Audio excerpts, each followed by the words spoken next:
I'm going to share with you a very simple technique here which uses Personal Impressions silver metallic film and alcohol inks. Great for making backgrounds or for die cutting later to make leaf shapes, etc. with nice patterns on.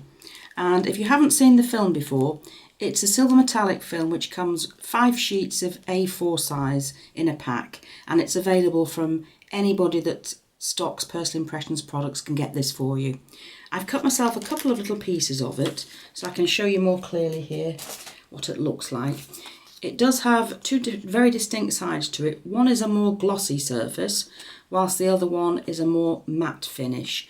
I don't know if I hold the two if you can see the difference there. One's more matte and one's more shiny. We're going to work with the shiny side. Just out of interest, you can also use this in your inkjet printer. If you want to print anything onto metallic film, it's perfect for that. So I'm going to use 3 shades of alcohol inks. I find 3 is usually the right amount for any of my projects. And I'm not using any of the mixatives or metallics in this one because obviously the metallic will come from the film that I'm using. So I'm going to use today Sailboat Blue, Butterscotch and Raspberry. And I'll just now add these to my craft sheet. So I'll start with the Butterscotch. And I always touch the tip of the bottle to the craft sheet, and that way I can control how much ink I'm putting down without it spattering out everywhere. And we'll add now the Sailboat Blue. And you might want to put it over the whole area or just certain areas, that's entirely up to you. Now a little word of caution when you are using one of the deep pink shades, like the Raspberry, it will overpower other colours if you put too much on, so be a little bit more sparing with the pink.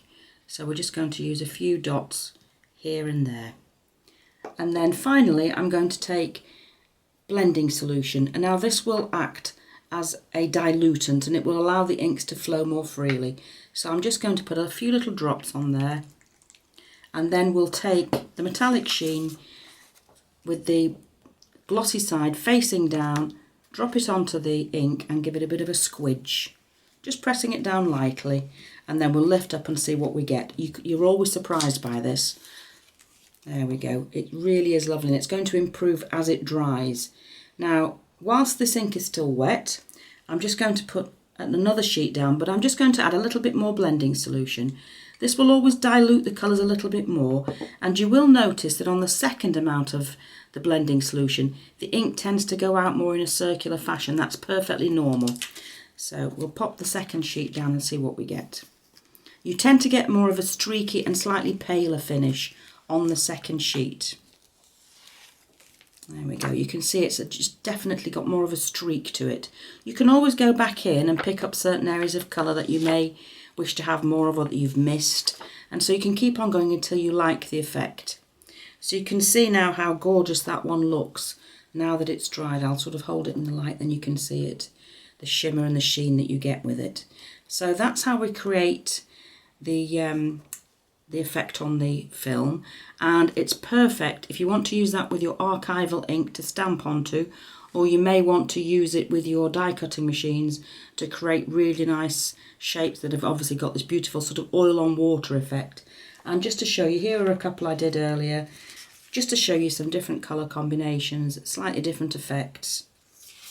So do give it a try. It's really good fun to do.